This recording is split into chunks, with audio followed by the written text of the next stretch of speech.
Hi Auntie Barb, this video is for you and how to make Jim LeHay's No-Knead Bread.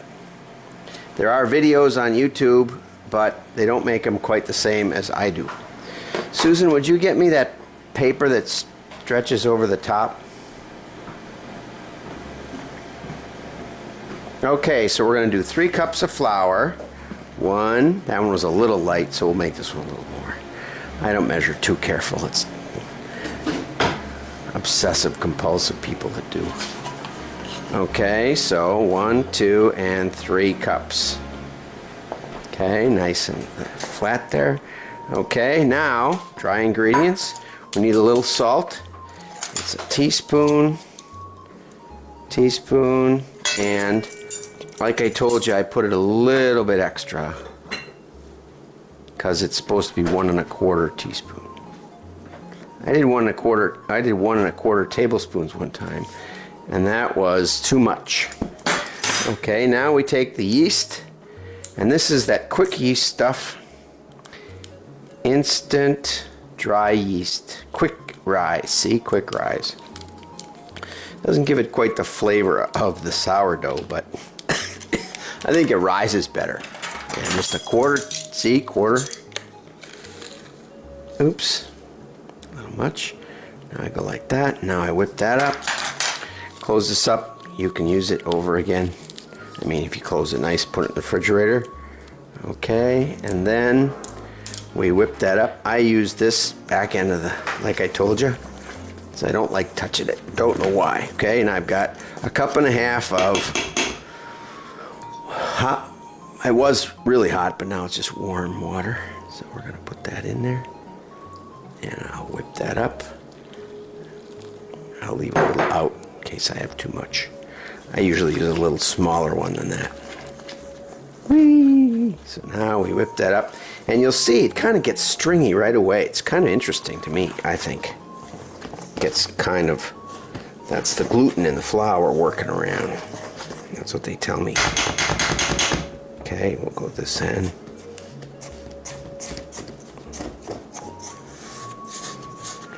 I'd use my hand, but I get it so stuck on here that I don't know what ends up.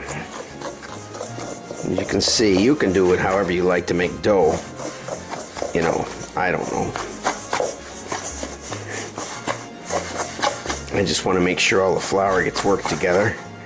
Kinda. When I first started it, I made it too wet.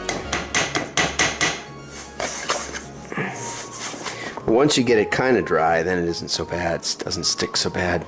Get some on your fingers.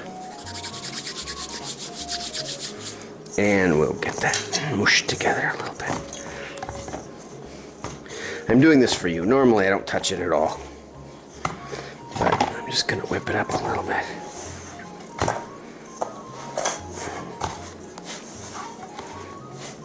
Okay, so we're almost done. Got it all worked in there. Okay, so I got a little bowl. No big deal. And that's it for tonight. So then what I'm going to do, and I'll get my hands washed off, get all this junk off of them. And then what I'm going to do is take this press and seal. That's what I was trying to tell you. I didn't know the name of it. Glad Press and Seal. And I'm going to just put it over the top of this. And then it'll rise overnight. And tomorrow we'll make it up. And then I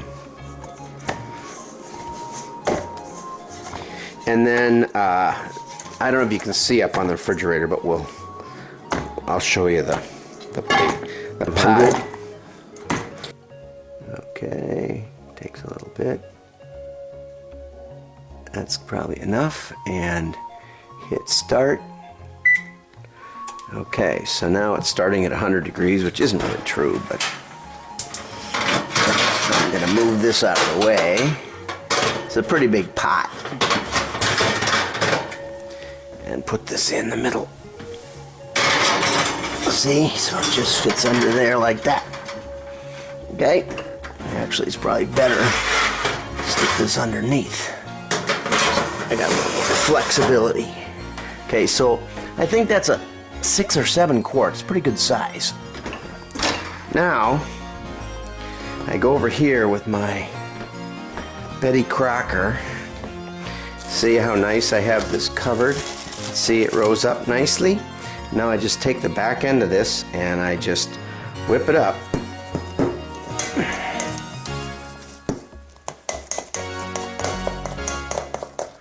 Okay, and whip it around a little bit.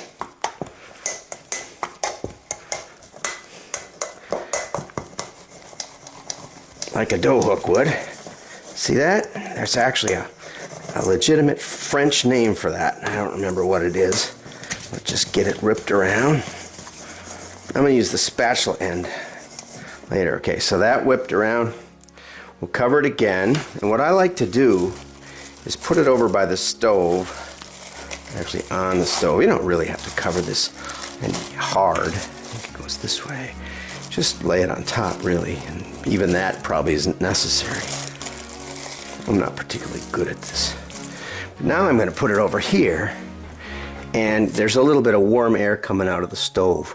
So it gets a little warm, and what I do is it gets a little more raise, and then I'll turn it every few minutes or something.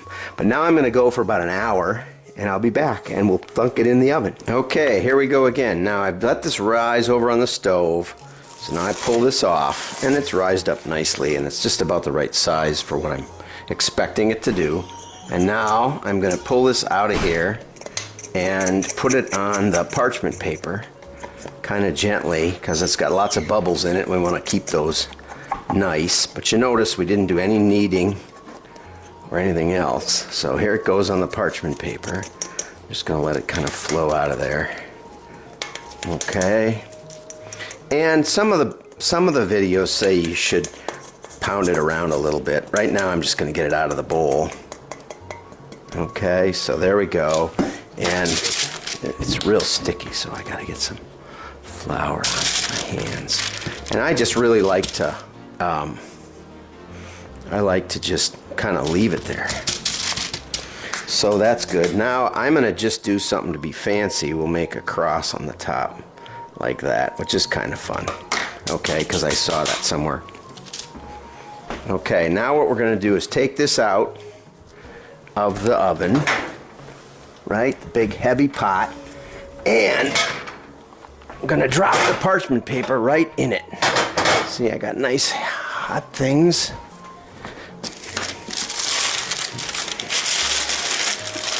Okay, just prattle it up like that and thunk it in. Bonk, like that. Put the lid back on. You can see this. It takes time. We let it raise over the night, but really doesn't take any time. Okay, so there it goes. It's already steaming. I don't know if you can see that, but it's or smoking, or it's probably lit on fire. I don't think I ever got it quite this hot before. So now we'll turn it down. That'd be bad if the parchment paper burned. Well, we'll find out, you know. Everything's an experiment. Now we want to make it timed bake. I can barely read these things. I don't know why anybody put black on gray. Let's see, timer, cook time.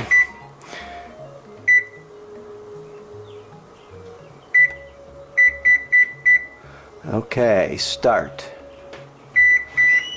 Start timer.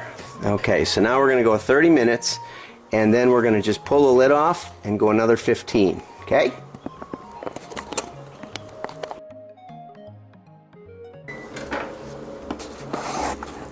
Okay, looks like it's working. Okay, so now I'm going to pull the lid off. That's all I'm doing. Just pull the lid off. Oh, it looks beautiful in there. Oh my goodness. Okay, now we're going to go for another 15 minutes. Okay, here comes the big unveiling. Oh, isn't that beautiful? Look at how beautiful that is. I don't know if you can see it, but then you just dump it out. There we go. I'll leave this in here. But if you look, the parchment paper makes it so that there's no muss, no fuss, no mess. Okay, we'll let that cool off in there. And now, look at this. See, there's just a bit of brown, dark brown, which makes that bottom crust. See the little bit of flour I put on it, just that touch, and now see how I crossed the top, just beautiful. Now watch this. We'll cut it open and see how it looks. Listen to this too. I had to get a new bread knife. Look at this. Just look at this. This is so good. That is it just smells so beautiful. Okay, so that's how you do it. That's all there is to it. I'm gonna go get some butter and eat it. Bye-bye. And of course, it's best when it's hot. Oh, that is so good. You can't even believe it. And who would think I ever could make bread like this? Bye-bye.